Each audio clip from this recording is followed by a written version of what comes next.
Hi there, and welcome to the Adventures with Jesus Today podcast. I'm your host, Lisa Vandenberg, and today we'll be talking about having an expectation of God's yes. This is one of the fundamental shifts that has happened to me as a Christian that's just got my walk with the Lord to be so much more beautiful than it ever was before. I remember learning this through a particularly painful period in our lives when we had bought an investment.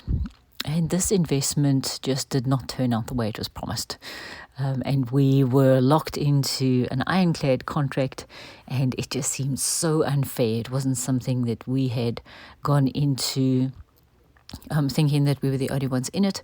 We'd gone in with a partner who had not kept up on their side of the deal, and I was just mad about the whole thing because I couldn't get out of it and I couldn't stop it, and really what happened wasn't our fault, but we were there having to deal with it.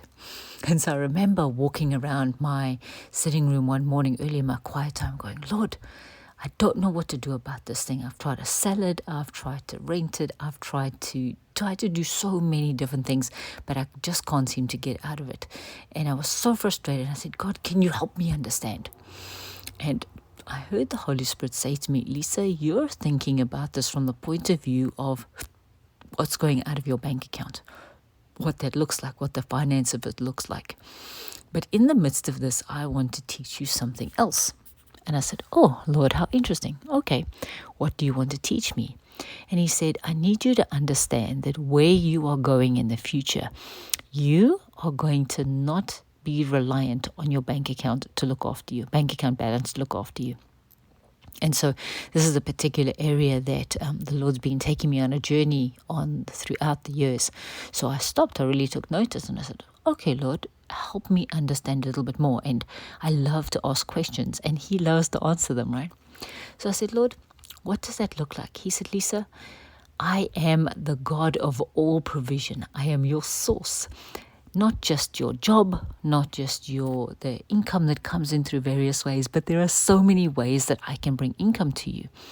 Will you anticipate my yes, even though it doesn't look like what you think it may look like? And of course, I thought it looked like resolution of this investment, resolution of the predicament that I found myself in.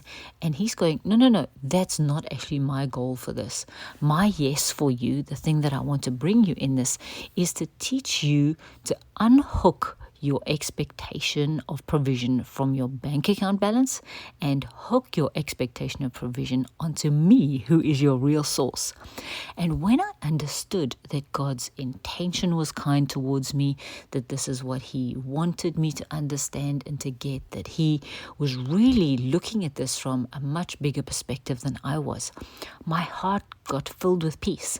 And I went, okay, Lord, I want to learn this lesson. And so the verse that so stood out to me and meant so much to me during the season was 1 John 5:14-15. And it says, this is the confidence we have in approaching God, that if we ask anything according to his will, he hears us. And if we know that he hears us, whatever we ask, we know that we have what we asked of him. And so I really went back to going, Lord, what is your will in this situation? I'm expecting your yes because you say that's what we get. But I no longer want to tie you into that yes looking the way I think it should look. And as I did this, as I went on this journey with God of understanding what his yes looks like and actually expecting his yes in circumstances, even though I don't see a resolution of them, I now get to go, maybe I'm expecting it to be solved in a way I think and not the way God thinks. And so the three lessons that I learned out of this was, number one, that God's ways really are higher than mine and his thoughts are higher than mine.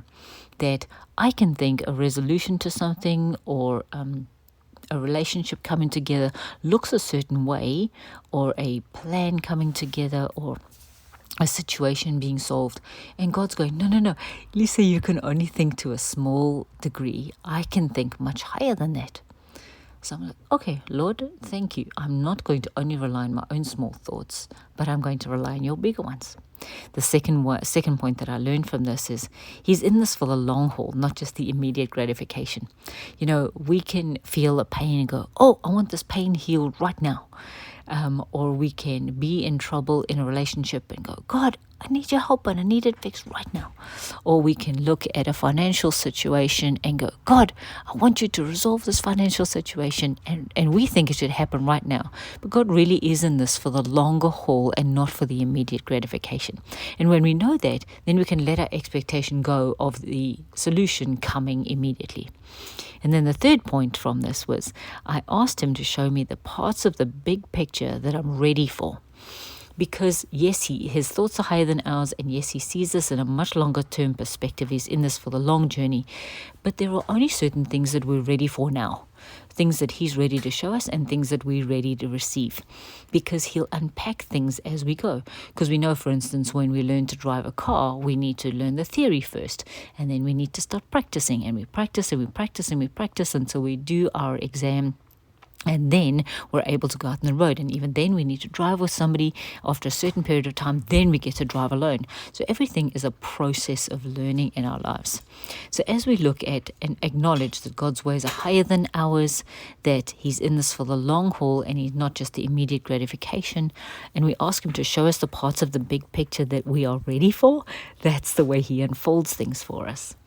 And not long after this, I heard a beautiful phrase that I have held onto for many years. And I've said, Lord, instead of me asking you to give me $1 million, I'm going to ask you to help me to be the kind of person who can steward $1 million. You know, to the point where I see things and experience things from his perspective so much that I no longer need to have that immediate gratification of a situation being solved, but get to go to him and go, Lord, I'm expecting your yes in this. I'm expecting your goodness. I'm expecting the way you will see things and solve things for me way more than I could ever think of. So I want to encourage you with that today, that God's promises to us are always that he's for us, he's on our side, he's working stuff out for our good, and we can expect his yes, but it very often looks very different to what we think. The yes is there nonetheless. So this is the adventure that Jesus is inviting you on today. Will you accept?